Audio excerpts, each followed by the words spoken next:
Welcome, everybody. It is Start Sit Different Day as we head into week 9 of the NFL season. I am Josh Hudson, one of the co-hosts of our Wednesday show, no pun intended. It's Faith, it's Ryan, no Joe this week, but we have special guest Samantha Holt from drroto.com to help you all answer your week 9 Start Sit questions, and we're ready to roll.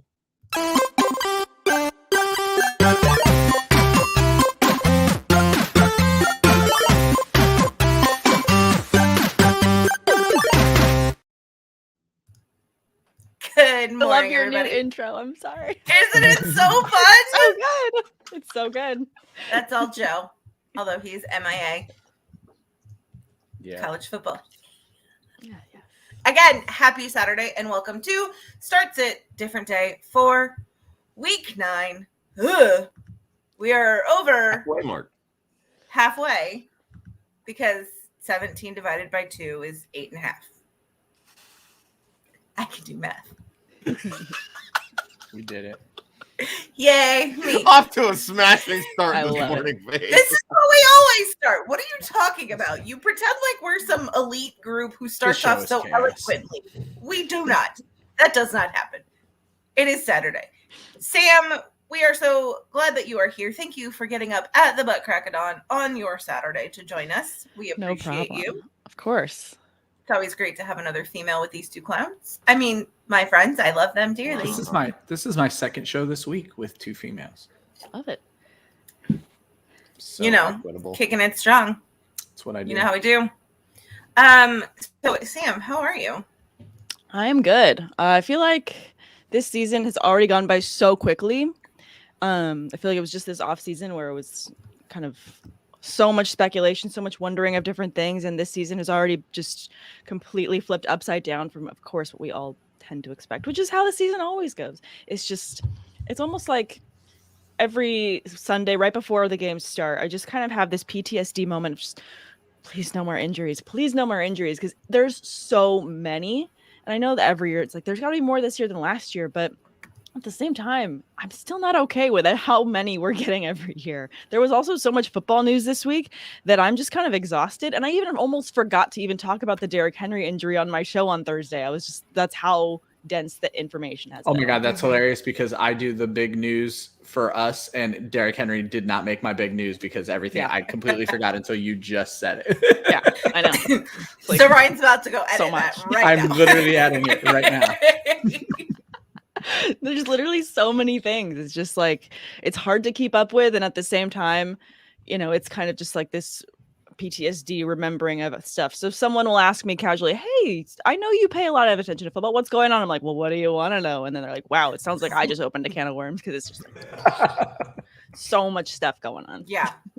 That's how I feel about my rosters every week because I'm in entirely way too many leagues. And so I run through my rosters on Thursday to make sure that I don't have Thursday players in my flex spots and all that stuff. And then on Thursday, your players with questionable tags are still like, okay, will they play? Will they won't play? And then as it gets to like later today, when those questionable tags either change to out or they're healthy or even tomorrow morning, I just get so like nervous and I'm like, oh my gosh, what if I forget somebody? Because that happened to me once.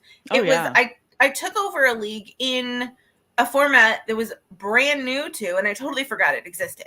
Yeah. And I had somebody starting that didn't end up playing and somebody sitting on my bench that like went off. And I'm like, No, totally. I have so many leagues as well. And the same thing happened to me. I was going back through my rosters this week and I'm like, okay, we're not forgetting one. And then I looked at one and I was like, well, that roster looks terrible. I haven't set this in like 3 weeks. It's like, oh my gosh, what is going on?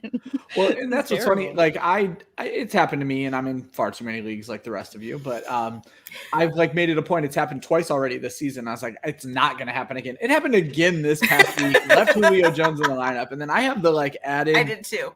Well, I do weekly rankings. And so at noon, when the injury reports become official, noon Eastern, I have the issue of, do I go update my rankings first or do I go update my actual lineups first? Because you want to be right on the rankings, and it's just. Do I let the people know or take care of myself first? Exactly. Do I be selfish or not? From 12 to 1, nobody in my house talks to me because I'm an ass, and it's just like, look, I don't care. The house is on fire. It can wait an hour. I need to get this done. To be fair, you're not just an ass in that one. Yeah.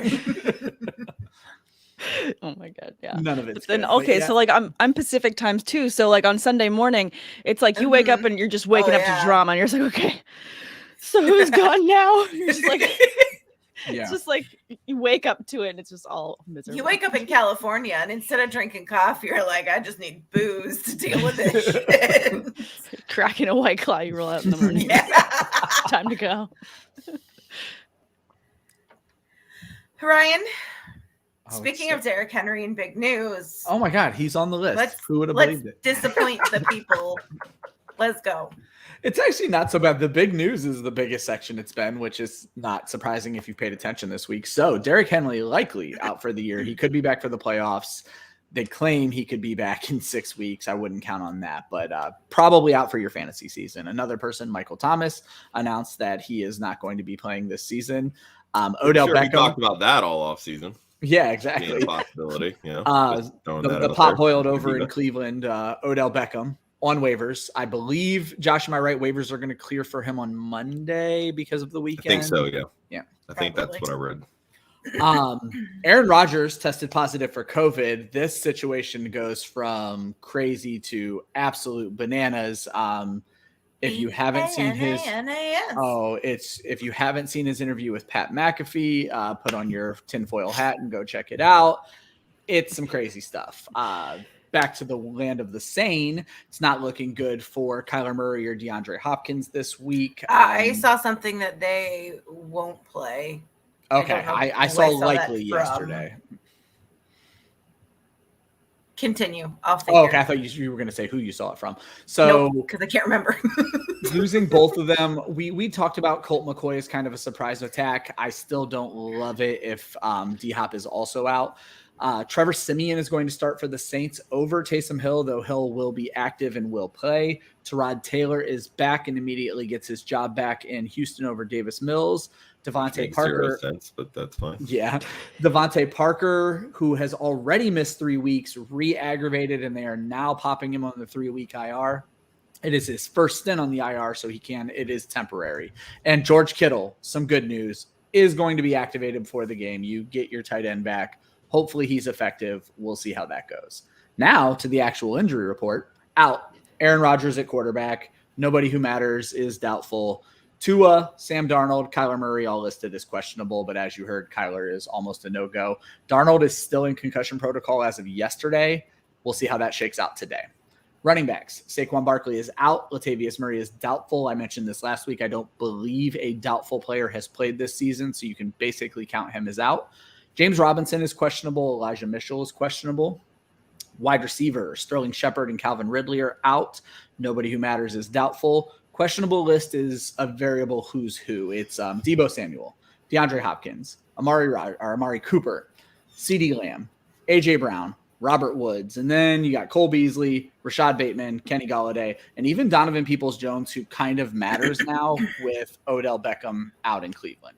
Tight ends, Dawson Knox is out. My boy Blake Jarwin is out. Not that he matters anymore, but I got to keep him on the list.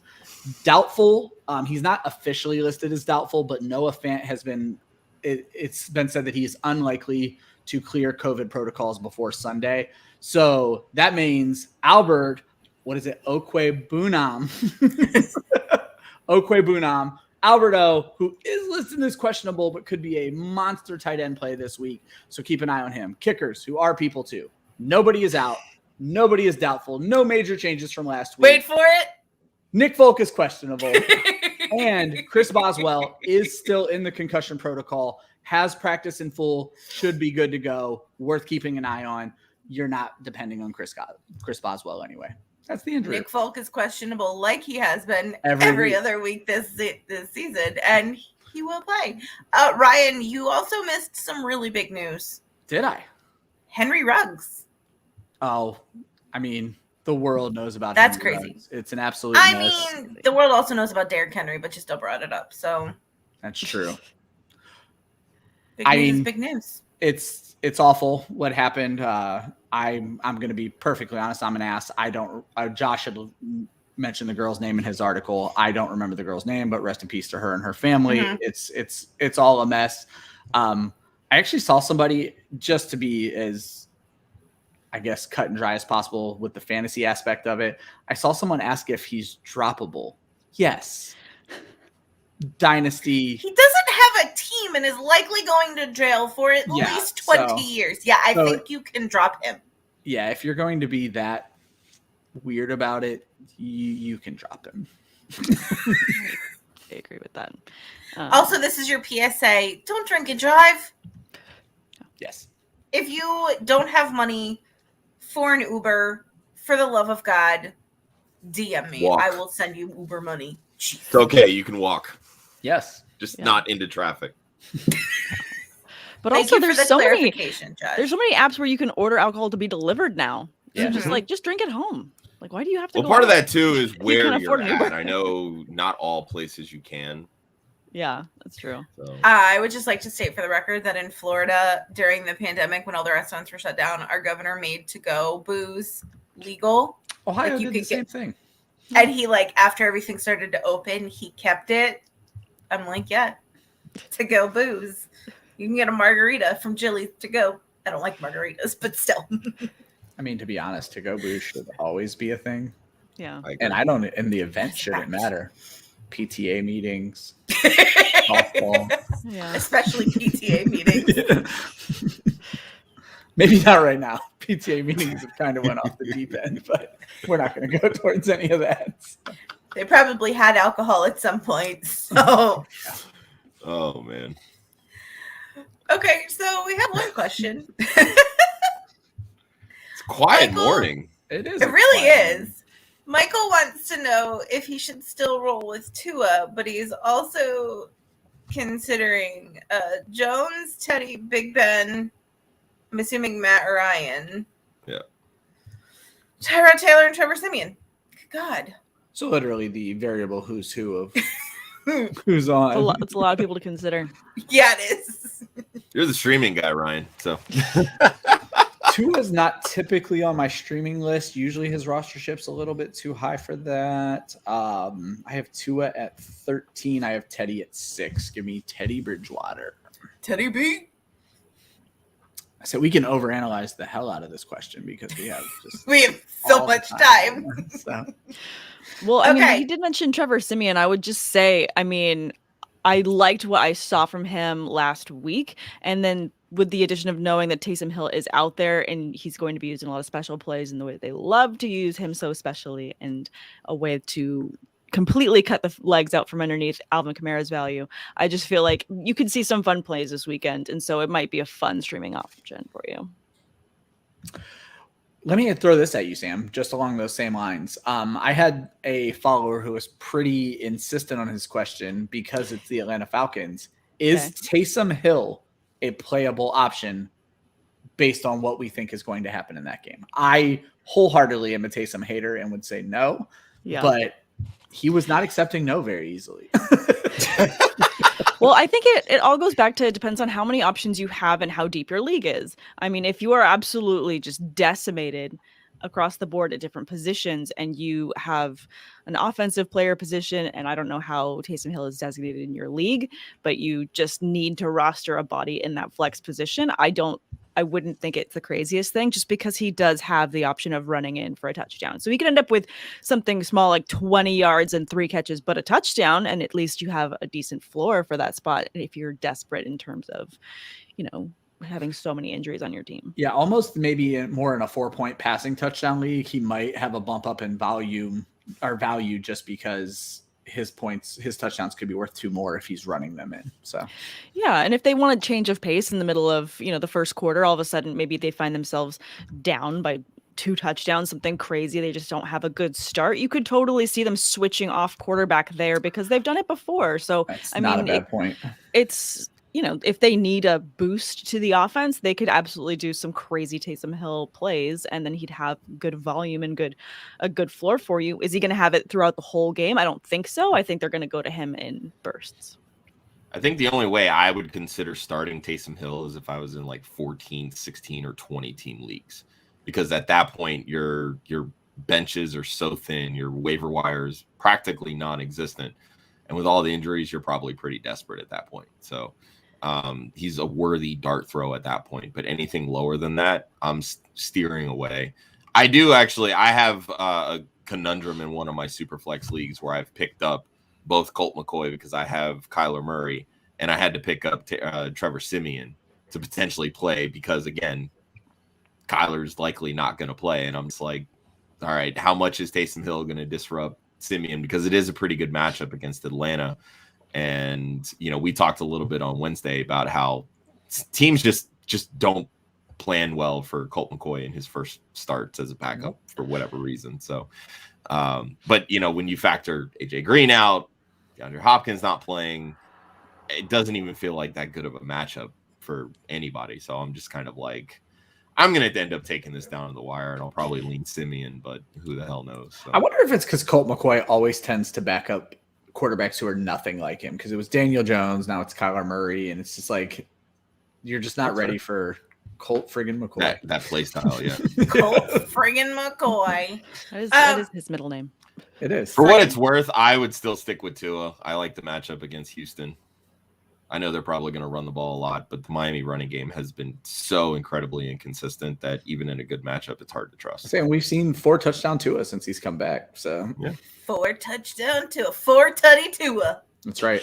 On my stream of the week, I call it Bridgewater Teddy 3 tutties this week. So. Teddy 3 tutties. I just because I just saw this on Twitter, a brief pause to congratulate the Yates family on the arrival of their newest, Lil Mason. Congrats, Kyle Yates. Awesome. Oh. Little cutie. Okay, speaking of quarterbacks and streaming, Jay needs to stream a quarterback. Tua versus Houston. Teddy Two Gloves. Literally the same. Literally the same question. Jay, are you in a league with Michael Hendricks? Daniel Jones against the Raiders or Tyrod Taylor if he plays. Well, is there anybody we haven't? Let's talk about Daniel Jones and Tyrod Taylor, because we've kind of already given our opinion. Half of us are with Tua, the other half are with Teddy 3 tutties. Teddy 3 tutties. That's Hashtag right. Teddy 3 tutties. Daniel Jones is such so the Raiders are my stream of the week defense this week. And it was hard because Daniel Jones cracked my top 10 at quarterback, but it's always because of what he can do with his legs. And he's not doing a ton, but he always does enough to keep himself relevant. And Sterling Shepard's probably not playing, but Kadarius Toney is fully healthy now. He's a conundrum for me because he's one of the players that I continually rank too high, and he just burns my quarterback rankings to the ground. No, completely. And then I think the thing that sucks with Daniel Jones is I don't know what it is about the Giants offense that just frustrates the hell out of fantasy managers, but Jason Garrett, that's what it is. It's Jason Garrett. That is 100% what it is. But it's like he can do just enough, but not enough, just enough, but not enough. And then what always kind of, hampers his progression are the interceptions. And it's just so inconsistent. It makes me nervous to start him. There's just which guy am I going to get today? Am I going to get someone that's going to run the ball a lot and get scrambled, get some extra yards for me? Or am I going to get someone that's going to throw the ball for 3 interceptions and just give me 4 points and make me want to just burn my fantasy team to the ground? Yeah. As an addendum, he said he was going to grab Hill, but he doesn't think he'll be starting at quarterback. No, they've already announced. Yeah, they've announced it'll be Simeon. It will be Simeon. So I guess of those options, I mean, if Tua starts, then I'm starting Tua. Yeah, I definitely agree with that. I will say with Jones, so he gets Galladay back. They've already announced Galladay and Ross are off the injury report, so they both should play. And you mentioned Toney being healthy. Sterling Shepard is out, and they still have Slayton. So they're essentially going to have some receivers, 4/5 of their starting wide receivers. So that's a good thing. Obviously, Barkley's still out. But again, it's what Jones shows up. I mean, we know how bad the Giants' offensive line is, and the Raiders' defensive line gets a good amount of pressure on quarterbacks. That's going to put Jones in a situation where he's either going to have to make quick decisions or just take off and gain a lot of yards with his legs. Tua's had some mobility this year, which we haven't really seen from him last year in his rookie year, which is a good thing, which means his hip is healing properly. I will say Tyrod Taylor is a very interesting spot here because Miami's defense is not great. Yeah, Miami's defense is terrible, and their pass D is even worse. So we saw the kind of connection that Taylor and Cooks had in week 1. We know the type of season that Brandon Cooks has had. And in the weeks where Cooks has struggled, it's been against solid secondaries. And Miami is not that. So I know that I'm playing Cooks. I don't hate Tyrod Taylor, but he hasn't really been mobile much. And he's coming off a hamstring injury. And I don't know how much he's really going to want to use his legs, which I think is why I would still side with Tua here. But that was the thing that worried me off of Tyrod is the coming off of already a rushing injury that he got hurt while rushing. So, okay. Stick with Tua. That's what I would do.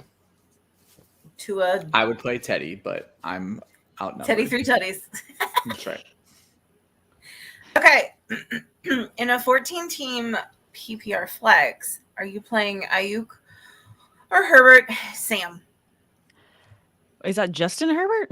I'm assuming it's Khalil Herbert. Okay, that's why I was like, why? Play Justin Herbert. Yeah, I was like, play Justin Herbert. Yeah. Especially against Philly, yes, play Justin Herbert. I mean, I was like, no, obviously. I mean, I think I'd lean a little bit towards Ayuk in these two, but that's a close call for me.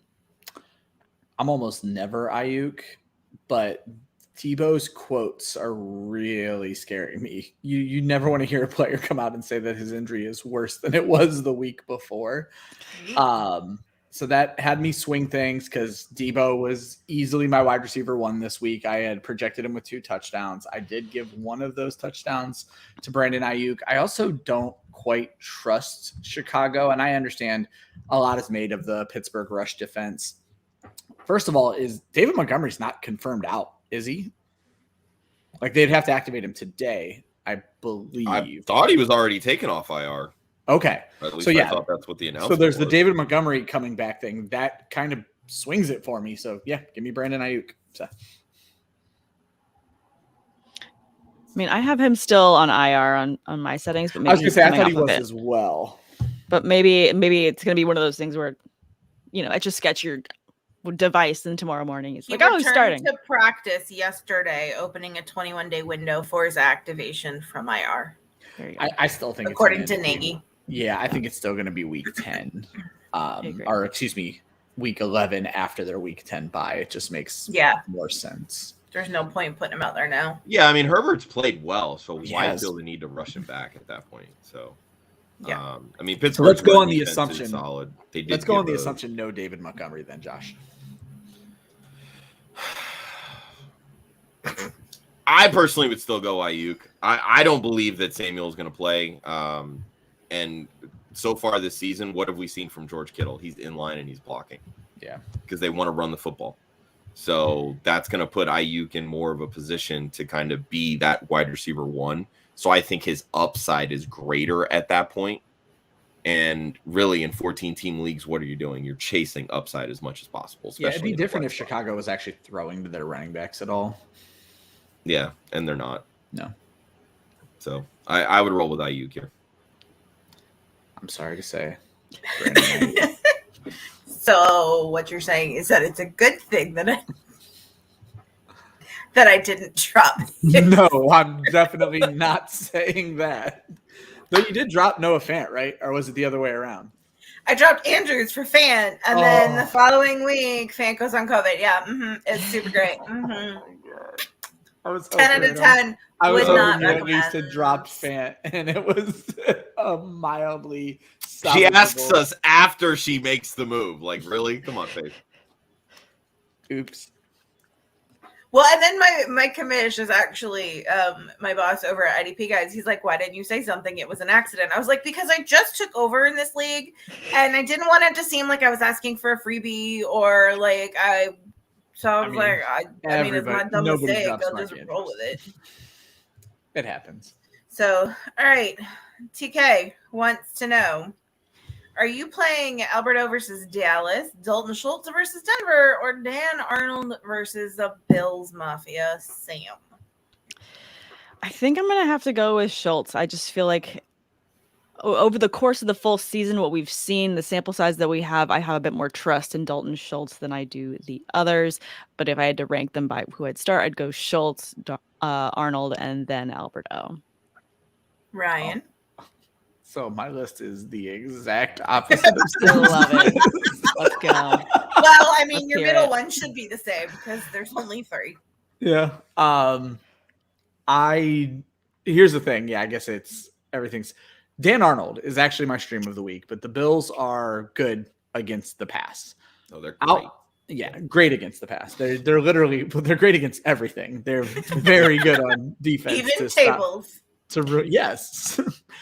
I like Alberto a lot this week. I'd love him if he didn't have the questionable tag, but I hate Dallas's defense. I would definitely go Alberto, and I actually think Schultz is in for a letdown week. So, ooh, okay. Yeah, I would put Schultz as the third one in this trio here. Gallup is coming back this week, and I think that puts a huge damper on Schultz's upside because so much of his involvement has come without Gallup in the lineup. So that kind of makes me think that there's a pecking order here, and everybody just kind of ticked up a notch when Gallup was out. So now with Gallup coming back, how much are they still going to utilize Schultz? I'm sure he's still going to get some work because they've used him. He's been effective, and I don't think they're just going to flat out ignore him. But Gallup is a legit wide receiver in this trio with him, Cooper, and Lamb. And he's going to find ways to get open because who are they going to double team at that point? He's already got an 1,100-yard season under his belt. So Alberto is definitely intriguing. I mean, a guy with his size and speed is just unfathomable. I do like Arnold from a volume standpoint because really, who the hell else is Jacksonville throwing to?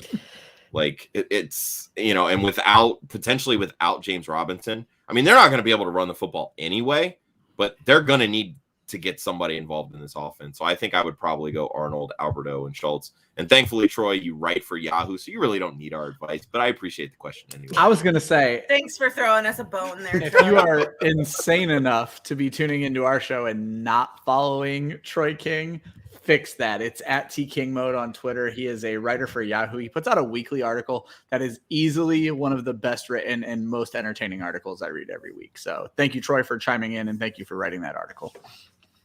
I love Troy. He's the best. He is. He's okay. It's my sole purpose in life, and he knows this, and we've had this interaction. My goal in life is to keep him humble. So everybody's like, Troy, you're a writer for Yahoo, blah, blah, blah. And I'm like, meh. It is what it is. Somebody's got to do it. I like it. Yeah, he definitely seems like it could get to his head. That's not what I wanted to do. Because it jumped. Oh, absolutely, Ryan. Fame gets to people's heads really easily. I mean, look at Sam. Come on. Yeah. Total diva. Just kidding. Sam is easily one of the most humble people I know. So here's what's I hilarious. have no fame. I was going to say. You have more than any of us do. She's almost as good at being humble as I am. Yes, that's true. That is true. Ryan is easily the most humble man in the world. It's funny that we have all these so. people who end up with these amazing sites and they stay amazing people. And then you have people like me who is barely even good at this shit, but I'll tell you how great I am just repeatedly. I mean, you are not alone in that boat. There are people who are terrible at it and they tell you that they're hot shit. So, but I'm nice about it. No, you're not. In a full PPR where yards count, are you starting Jamal Agnew or Deontay Harris? Return yards. Return yards. Faith. Where we know yards count. What a weird caveat. Return yards count. This is an interesting question. So sue me. It does. It's an interesting question. I think that the only thing for me that is going to push me towards Deontay Harris instead of Agnew would just be that Buffalo's defense that he's going to be seeing. It's just, it's a tough defense, and I just don't have that much faith in the Jaguars. Maybe, them to get the whole thing rolling. I mean, they're always going to be playing from behind, so there's that kind of upside. So you really never know. They are the ones that also had that crazy touchdown return before. So, if you want to roll the dice, I think you could go with Agnew, but I personally would probably go with Harris. Yeah,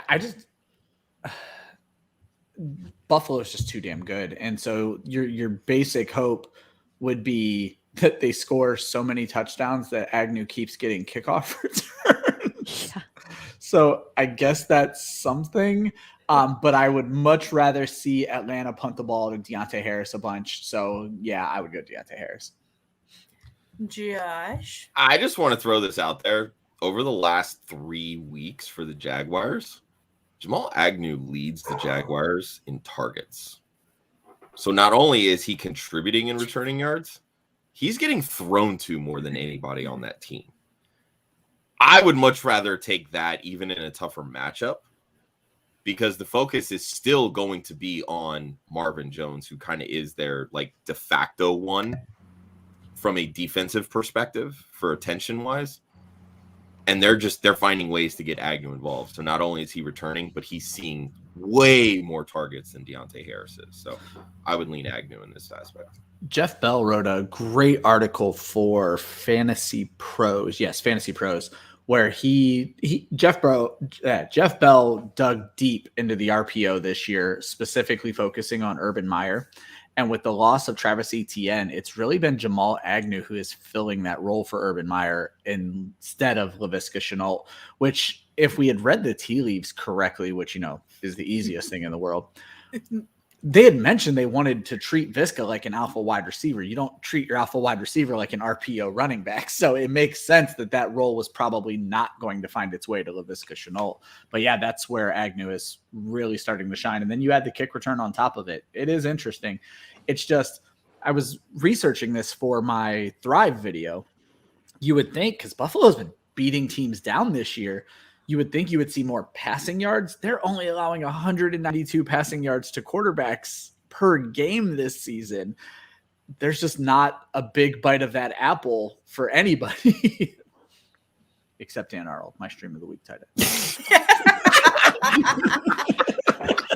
Way to sneak that one in, Ryan. Those 192 yards. 100 so are going to go to Dunn. Confidence in that stream of the week pick now. He's going to get 100 of those yards. That's why he's so confident. I did put a caveat in the video that your stream of the week should be Tyler Conklin, but I don't like picking people twice. So he's number 2. Get Tyler Conklin. Oh my gosh, that's funny. I got to diversify. You got to diversify your portfolio. That's right. Okay, so Jay also says that he has Mitchell at his flex, but his other options are Sutton, Jones Jr., Jones, Judy, which you guys switch him out. A lot of J's. Holy crap. Yeah, it is. Jones Jr., Judy. Okay, so Josh, you'll appreciate this. The way my brain works, all those J's plus Jones Jr., and Judy, I totally went J. Jonah Jameson in my head. I love it. I love it. Josh is a huge Spider-Man fan, if you aren't aware. So love it. Yeah, they're all back there somewhere. Right. Yeah, I know. That's awesome. Okay, so Sam, are you swapping out Mitchell for Sutton, Marvin Jones, Judy, or Jones? No, I think you're good with keeping Mitchell where he's at. Ryan? He certainly seems the safest, which is a lot of S's to go with all these J's. Okay, but now again, I feel like only talking in alliteration. Right. But again, Ryan just watched V for Vendetta yesterday. I did actually. So there we go. That's where this all comes from. I am very much anti the Dallas defense. Give me Cortland Sutton. I get anti-Dallas defense. I just keep doing it at this point. Josh. That's such a good movie. I gotta rewatch it. What is this PPR or standard? I'm actually curious because I feel like if it's PPR, I'm fine with rolling Sutton. If it's standard, yeah, I would stick with Mitchell. I would assume it's the same league as earlier, but he didn't mention earlier. Yeah, he didn't mention PPR standard, so I can't Yeah. Can't Jay, help you out if you're there. still on the stream, just let us know if it's PPR or standard. I mean, look, I think that you're going to have pretty similar floors from both Mitchell and Sutton. And again, like, this is San Francisco's MO. They just want to pound the rock. That's why I'm not really that big on Kittle, because they're just wasting his offensive potential by blocking, which isn't a bad thing because he's one of the best blocking tight ends in the NFL. But when you can do what he can do from a pass catching perspective, it just makes very little sense, especially with how much you're paying the guy. But yeah, Sutton can very easily beat Trayvon Diggs. Yeah. I mean, again, if you're comfortable sticking with Mitchell, I don't hate it, but I also don't hate Sutton in this, because the other three really don't do much for me. Again, I'm a notorious Jerry Jeudy hater. So, Wow, these two not John.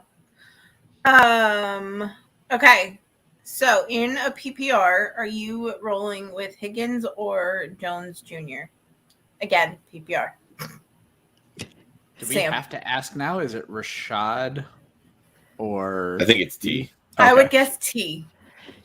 Yeah, I would guess T. Higgins. I think I'm gonna go with Higgins in this one. I feel like this is again a divisional matchup, Bengals Browns, and this division is insane in terms of how they play against each other. I don't feel like this is going to be a shutout by any means. This is going to be, if anything, the defense is going to keep the game slow in the first and second quarter, and then by the fourth, it's going to end up being a very high scoring affair between the two teams. So I like Higgins for his big playability in this one. I don't even care which Higgins it is. I would start both of them over Marvin Jones this week. I will second that. But yes, give me T. Higgins definitely over Marvin Jones here.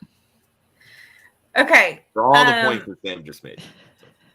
What are your speaking of all the Jeudy love that's totally floating around here, what are your thoughts on him in a standard for ROS? Sam. For rest of season, I mean, we have the smallest of small sample sizes to look at in terms of what he is potentially going to do the rest of the year.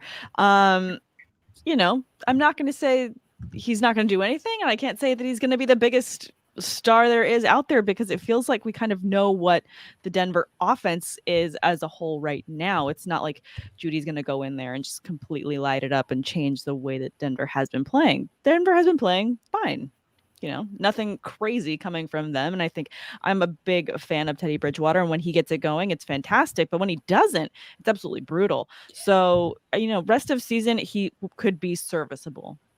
Very underwhelming take. But at the same time, I just don't, it's too small a sample size to see exactly how much he could light it up. I wish it could be better. That's my take.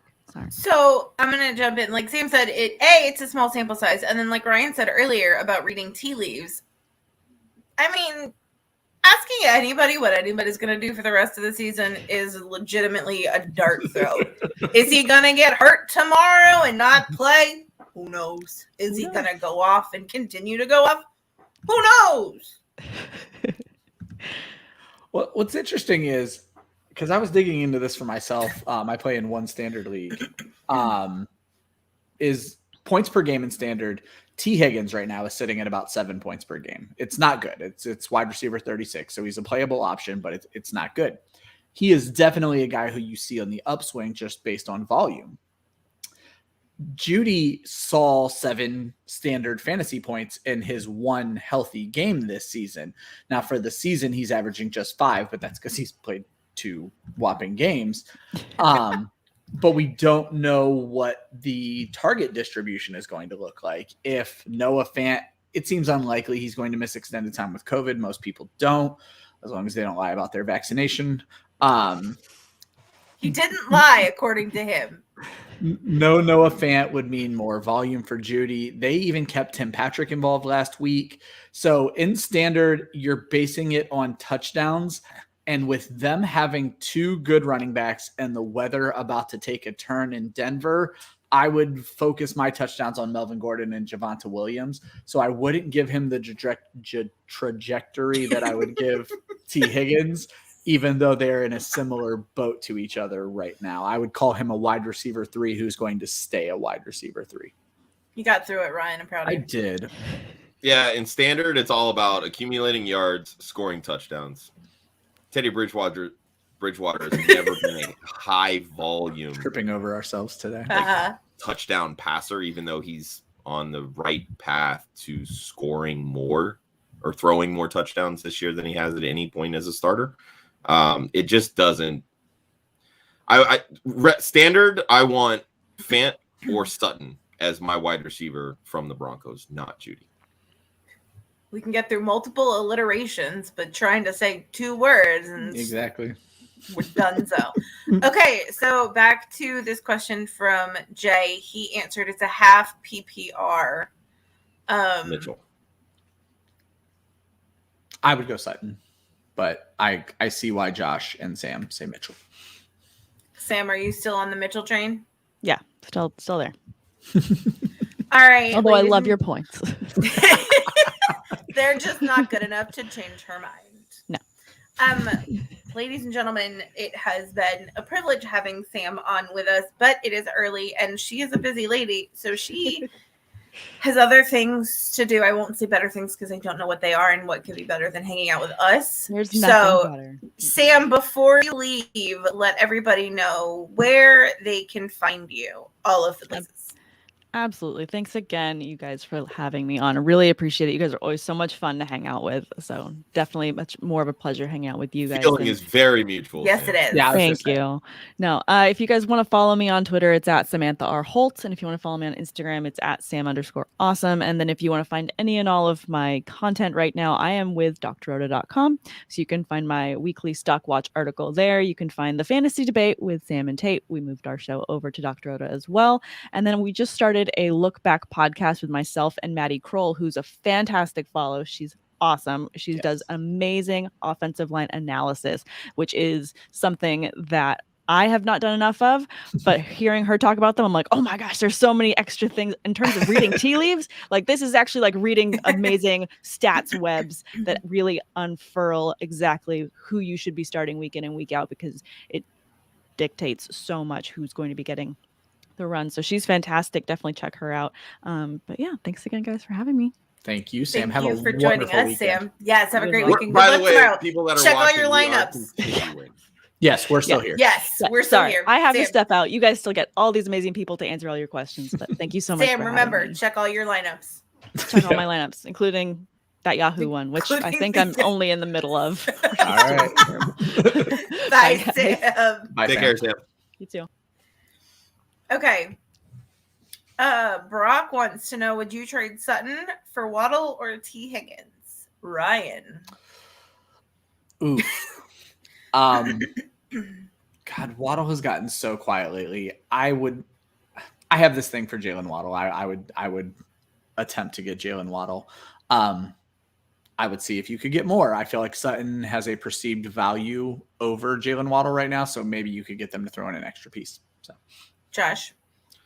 For me, it really depends on the format. If it's standard, I would much rather keep Sutton. I'd rather have touchdowns Higgins. Just aren't there. What's up? I said I'd rather have Higgins if it were standard. So that just we'll give you. All right, well, that's fair. We'll give you. Okay. So hitting Higgins or Sutton there for standard. If it's PPR, definitely give me Waddle. With Parker out the next 3 weeks at minimum.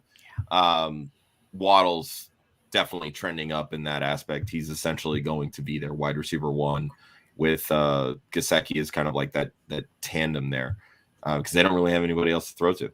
So, yes.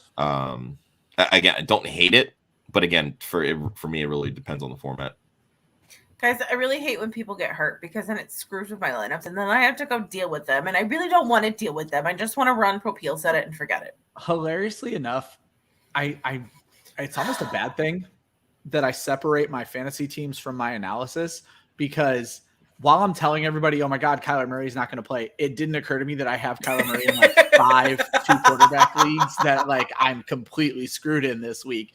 And so like while we were talking about it, I was fighting the urge to go start looking like, oh my God, is Taysom fucking Hill available in these leagues, because I'm screwed right now.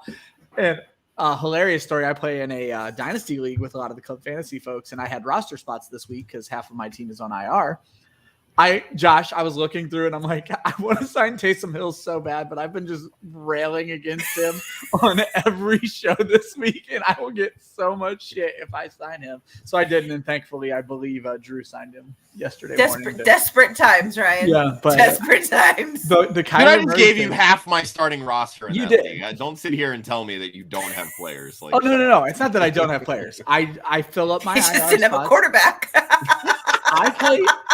And I'm the one that lost Aaron Rodgers in that league. No. I play keep away. So if I have people I can throw on IR, I throw them on IR and I go sign the best possible free agents, and then I cut them on Saturday so that they can't be signed for Sunday because I'm a jerk and I play to win. So, ladies and gentlemen, I believe I said it earlier in this show.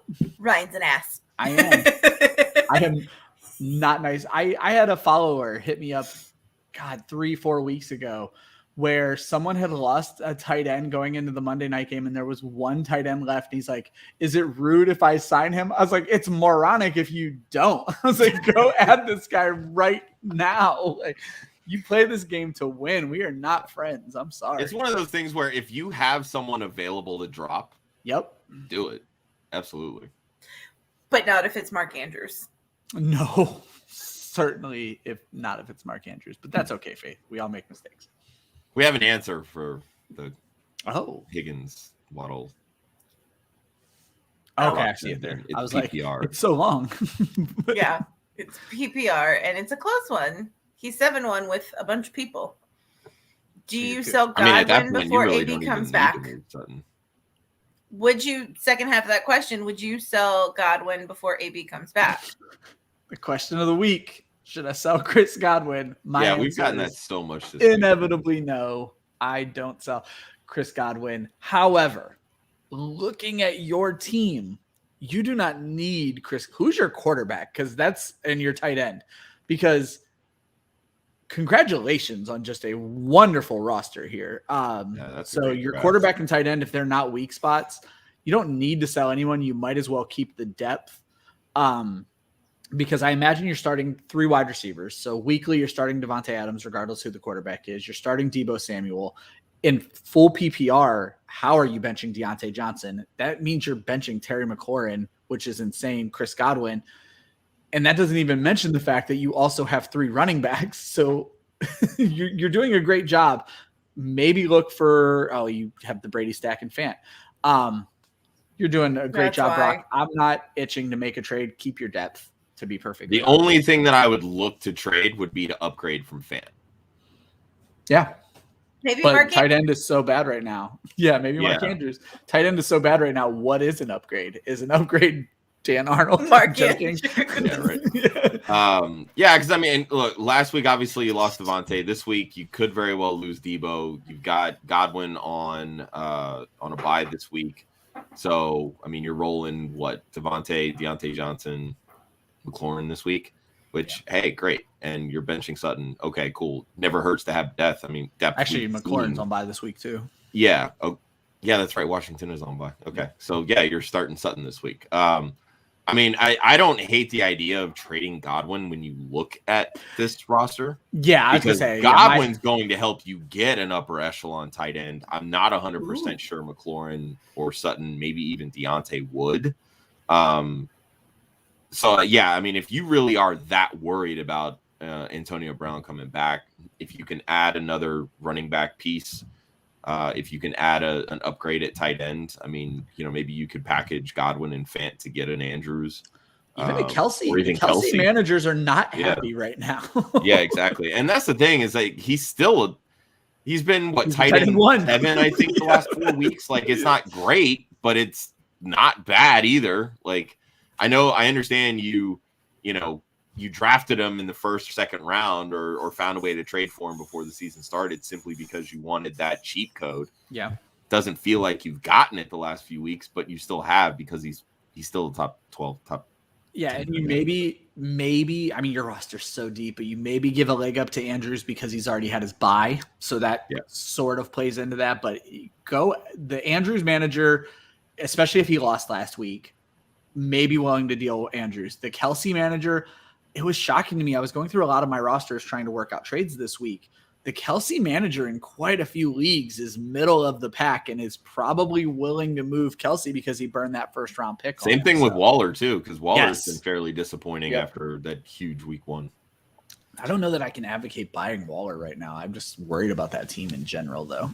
So, okay, Javi has 2 questions. With the Derrick Henry injury, do you roll with McNichols or do you pick up Chase Edmonds, Ryan? I'm just going to quickly say pick up Chase Edmonds regardless. Edmonds is probably the better play this week, but Edmonds is not a running back unless it's a very small league that should be on waivers. You are probably holding a wide receiver that you shouldn't be holding over Chase Edmonds. You want both on your roster. I'm big on McNichols, not against the Rams this week. So, Josh. I actually don't hate McNichols because I think the game script is going to keep him on the field and catching passes. I was a little down on Edmonds before the fact that Hopkins may not play. Green's already out. Kyler Murray may not play. That's a good point. They may have to use Edmonds a lot this week as a receiver. But yes, I agree. You need to roster both of them. There's probably a wide receiver that you can drop. Hoard as many running backs as you can. We have seen way too many injuries at this position to have someone like Chase Edmonds on waivers. If it comes down to which one would you need to start this week, I would lean slightly Edmonds. Okay. Number 2, does he risk starting D-Hop or pick up Renfro or start Van Jefferson? So I'm going to say with the questionability about D-Hop, if you need to make a decision today, your decisions are picking up Renfro or starting Van Jefferson. I would leave D-Hop out of it if you can afford the roster space because you just don't know. So with that being said, Ryan, go ahead. Completely agree. Full PPR, give me Renfro. Anything less, give me Van Jefferson. Josh? I will second that. I love Renfro this week. Giants are against the pass. They're obviously going to have to throw to somebody, and right now that's Renfro. So I think the Van Jefferson love's a little overblown, personally. I feel like everybody's just reacting to Deshaun Jackson getting cut, released. Like, he hadn't really been playing that much anyway. So, whoa, we just lost our host. Okay, cool.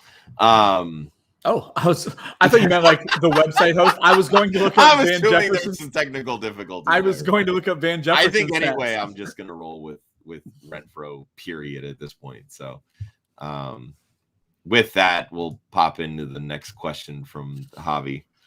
Hi, Faith. I'm assuming that your computer just kind of went on the fritz. For Kelsey and Moore, no, it was totally me. I accidentally closed the tab. Oh, it happened. Good job. I do that often.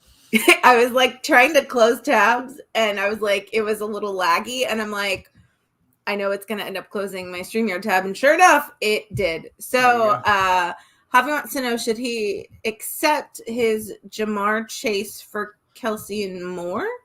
I'm assuming somebody's offering Kelsey and Moore for Jamar Chase. This is going to tug at Ryan's heartstrings here. I can see it. It's I could see the struggle there. Jamar Chase feels untradeable, and I totally get it. I'm assuming this is not Dynasty or Keeper. If it's Dynasty or Keeper, it's Jamar Chase. If this is a redraft league, Moore is only scoring 3 fewer PPR points per game than Jamar Chase. It's just been a little bit more boomer bust. Travis Kelce makes up for that every damn week at tight end. You want Travis Kelce and DJ Moore. Josh. DJ Moore's prospects are going to go up when Christian McCaffrey comes back, which could very well be this week, more than likely next week. But I remember saying more than likely next week about 4 weeks ago, and that still hasn't happened. I can't trade Jamar Chase. I was going to say it feels dirty saying the word trade Jamar Chase. I can't do it. That man has been an absolute lightning rod this year. And honestly, the way that Cincinnati's passing offense is trending, I don't see that changing right now at all. It doesn't. And there's just so much broken right now with Kansas City. Like, I know we've talked about that, Kelsey kind of in the offseason being that cheat code. That's why we drafted him early. That's why we traded for him early, etc. But he's feeling very mortal right now. He just doesn't look like, when you look at him on the sidelines, he looks checked out this year. Yep. He really does. And let's not forget, Kelsey pre the blow up was a player who could let his emotions get the best of him. He was the player who threw the flag at a ref and got ejected from a game. If this continues, we could see some weird Travis Kelsey. So yeah, like right now, the only offensive player on Kansas City that I trust right now is Tyreek Hill. That's it. Yeah. I mean, I'm not opposed to trading Kelsey, but I'm not trading Chase to get him. There are many other wide receivers I would trade to get Travis Kelsey. Jamar Chase is not one of them. As somebody who has Patrick Mahomes in a league, that means a lot to me. The fact that the only reliable offensive player on the Chiefs is Tyreek Hill. Yeah, makes me angry. Turns the stomach a little bit. It sure does. You know who we're gonna blame? His brother and his fiance. TikTok is distracting to everybody. Yes, not me. I don't have Fantasy TikTok. Doesn't have a TikTok. Yeah, that's why I don't have a TikTok. I'm like, no, that's stupid. I will stick with Instagram Reels. Thank you. They brought Reels to Facebook, and I'm hooked now. It is like I will lay in bed just scrolling this ish, and then you'll have those like sound bites stuck in your head. Yep. About different things. Permanently stuck in my head is the one that's going around right now, where it's like CAP, cap. Oh, I haven't seen that one. Oh, and then I had to explain to Marlia what cap means because my wife knows literally no slang in the entire world. So. Because your wife is amazing. Yes. I wish I didn't know what cap means. She's like a mature, it's the dumbest thing.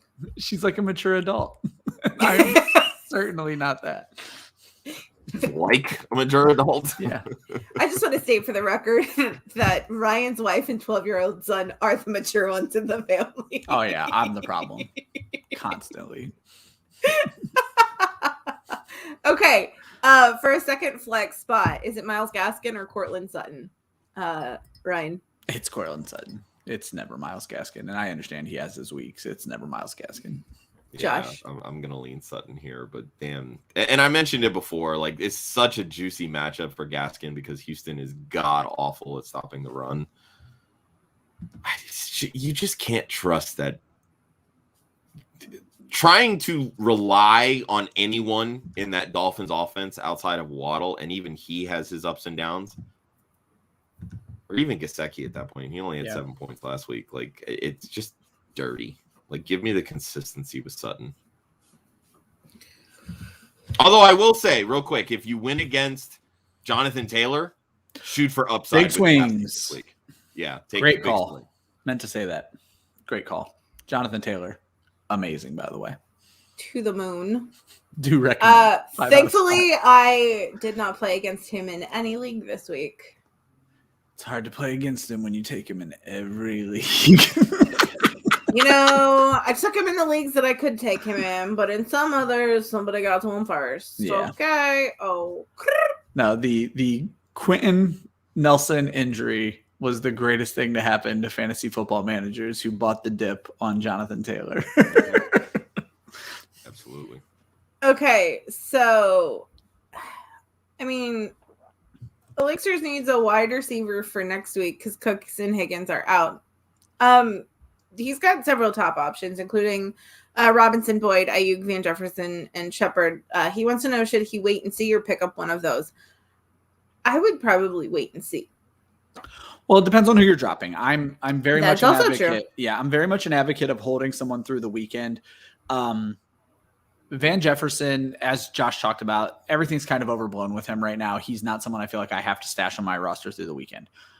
If Deebo Samuel is out, Brandon Ayuk is likely to have a pretty solid game against a bad Arizona secondary. He's going to be a harder player to get on your roster, but he's not a player I want to start. Tyler Boyd and Allen Robinson are the same player this season, and it is rough trying to choose between either of them. And then Sterling Shepard's always hurt. So to Faith's point, I think it's probably just a wait and see. Allen Robinson, here's the one thing I'll give Allen Robinson. If your trade deadline hasn't passed yet or it's not this week, the second Allen Robinson has a good game, he probably has a little bit of trade value because he's Allen Robinson and everybody thinks he's going to turn the page. And I understand you're trying to shop for next week. I'll be honest, I don't even know the schedule of any of those players for next week yet. Oh, so here's the dropping Carr. He has Brady. Okay, but he can't drop card this week. I get it. Yeah. Okay. So that makes sense. But I mean, would you if you're drop concerned Derek with losing Carr Higgins- for any of those people? Yeah, if you're concerned with losing Higgins, guess what? Tyler Boyd's on the same team. So you don't need to include him in that conversation. Yeah. Ayuk is going to go back to nothing if Deebo Samuel is healthy next week. The problem is you don't know that, and you probably won't know that until the end of next week. Agreed on Jefferson. Shepard being out this week makes him even more concerning for next week. Yep. And it makes it concerning that Kadarius Toney is just going to take his role because Kadarius Toney is not even on the injury It report feels this that week. way, yeah. Yeah. It really does feel that way. And I mean, and we talked earlier in the show, all of the Giants wide receivers are starting to get healthy. So we'll see how long that lasts. I mean, if you are trying to plan for next week, to me, Robinson is the pickup of this group. But I wouldn't even trust that because why on earth what has Allen Robinson done this year to trust him? Like, you're basically just holding on to his name at this point. That's it. Okay. Answer face question. I don't keep backup quarterbacks. So yes, I would drop Derek Carr for a player, but I don't know if it's any of those players. I mean, it depends on if it's super flex or 2QB. Well, certain no, then you're never going to. That's what I'm saying here. Details are important when I can't discussing imagine. things like this. Okay. Late round. Let's do it. I don't know how to pronounce it. I'm not going to try. He day traded Dalvin Cook and Jamar Chase for Austin Eckler and Justin Jefferson. Real quick thoughts on that, Ryan. Jamar Chase and Dalvin Cook are the better players on both sides of the trade, so that side won. Josh. I don't know that I would say that because Austin Eckler has flat out balled this year. So, I mean, it's close. I kind of look at it as Chase for Eckler, Cook for Jefferson. Jefferson's been a little underwhelming this year, but I don't hate it. Like, this is one of the few instances where I wouldn't mind trading Chase because I'm always going to value a top 3 running back over a top 3 wide receiver. Fair. Okay. Would you be scared as a CMC owner for the rest of this season? Ryan? Nope, they were careful. He's fine. Josh? Yes. Soft tissue injuries, they never go away. Plain and simple. Okay, LeBron's brain. Sorry, it. that makes me giggle. What do you think about trading away Hawkinson, CD, and Beasley for Kelsey and Metcalf? Ryan, would you do it? Yes or no? I like Kelsey better than Hawkinson. Everything else balances out for me. Yes. Josh, in a PPR. At this point, I'd rather have Hawkinson. I look. I mean, The sorry. lightning- Like, I the know we're lightning round is disagreeing. just Josh and I disagreeing on everything. Basically. Yeah. This is what we do, guys. Usually right there's a now, third Hawkinson- person who is a tiebreaker, Hawkinson's seeing the but volume, and as I mentioned, it feels like Kelsey's checked out. I mean, of course, you're going to get the big games from Kelsey because he is Kelsey, but I don't trust Seattle passing offense. So give me Lamb, and Beasley's going to be hit or miss, but yeah. okay. Scary Terry, he's been inconsistent. Would you sell or keep Ryan? Redraft league, I would sell him. Josh? Agreed. Yeah. If it's redraft, I'll no problems getting rid of McLaurin if the price is right. I think it's 3 games over 20 fantasy points this season and 4 below 15 or something like that. I researched it recently, so it's rough. Okay. 10-man PPR. Evan's got Austin Eckler starting with one more running back slot. Are you starting Jacobs, Mitchell, or Moss? He has Cooks in the flex with Adams, Chase, and Moore starting. He played against JT, but also had Carson Wentz. So the real question is, in all of that, who are you starting as your second RB, Jacobs, Mitchell, or Moss, Ryan? I hate this. Jacobs is having injury issues. Hey, he's coming off a bye. He's not even on the report this week. Okay, perfect. Give me Josh Jacobs. Good call, Josh. I like Josh. Zach Moss a lot this week. Yeah, I was going to say I would probably rank them Jacobs, Moss, Mitchell. Mitchell's going to be pretty consistent. I feel like 100 yards is very well within the realm of possibility. Zach Moss, 2 touchdowns could very well be in the realm of possibility. Passing game work Jacobs. is shaking towards Moss right now too. So Yeah.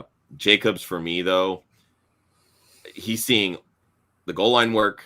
He's seeing carries. I know he hasn't topped 53 yards, I believe, this year. This is the week he's going to do it. He's one of my strong plays this week. Give me Jacobs. Okay, Evan's question kind of rolls into another question here. So for rest of season, are you going CEH or Carson? He's got Monty on the bench as well. And then the tie-in question says, how will Carson be if he returns? Because he was looking rough before the injury. So those two things together, Ryan, are you going CEH or Carson? I don't mess with neck injuries. Give me CEH. I also am scared of Carson for the rest of the season. I'm not necessarily dropping him because Seattle's always a strong passing or a strong running team who will involve their running back in the passing game. And Alex Collins isn't a guy who's putting someone out of a job. But if I'm choosing between the two for Evan, it's CEH. Josh. Yeah, I mean, can I say neither? Because I really don't like either of these guys. I agree with Ryan here. Chris, the neck injuries, not good. And we saw how that kind of derailed Peyton Manning for one whole season at minimum until he got surgery and helped fix it. And he wasn't allowed to get hit. Yeah. Well, yeah, exactly. So that could very well be the case. Like, we're looking at Carson for next year and beyond. CEH is likely to come back, so I'll side CEH, but I really don't like him either. And last one is Dawson Knox going to be a top 5 tight end again when back from injury? Who knows? Oh, it takes almost nothing to be a top 5 tight end. Yes, he will be. Ryan, that's a lot. If he does not ever become a top 5 tight end again, his name is Ryan Weiss at the Fantasy 5 on Twitter. He can take one. Josh. I mean, I'll say yes. I don't. I again, that's like trying to predict the future, and I know that's what we try to do, but none of us do it 100% of the time. So no. There's definitely an opportunity there because of how they're using him.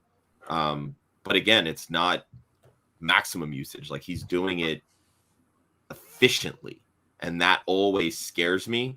I mentioned earlier in the season, he's going to have a very Robert Tonyan type season, and it's going to be very touchdown reliant, which means you're going to get some dud games and it's going to be rough. Yep. But, if you're continually rolling him out and you have a solid lineup around him, it can work. And Flicked, thanks for the subscription, buddy. You've now been entered to win a Javonte Williams jersey that we could very well be giving away on Wednesday if I still don't hear from Brad. So, Brad, if you're watching, listening, anything, hit us up so I can send you this jersey. If not, we're going back to the wheel on Wednesday at 7 p.m. Eastern. Oh. This is news I heard of that. Oh, I just answered every chat for one question. Good job, Ryan. Ladies and gentlemen, boys and girls, children of all ages, thank you for watching. Good luck in your week 9 lineups. Hopefully you started JT instead of playing against him. Yes. And if you were playing against him, may the rest of your roster ball out or you're quite possibly screwed. I am Faith at FF_Leap of Faith. This is Ryan Weiss at the Fantasy 5. That is Joshua Hudson at the One Hudsonian. If you have more questions between now and tomorrow that we didn't get to or just that come up, hit us up on Twitter, Instagram, Facebook at Club Fantasy FFL. Somebody will answer your question. Be more than happy to get to it. College football game day. Go Dogs. And Josh, take us out. Bye.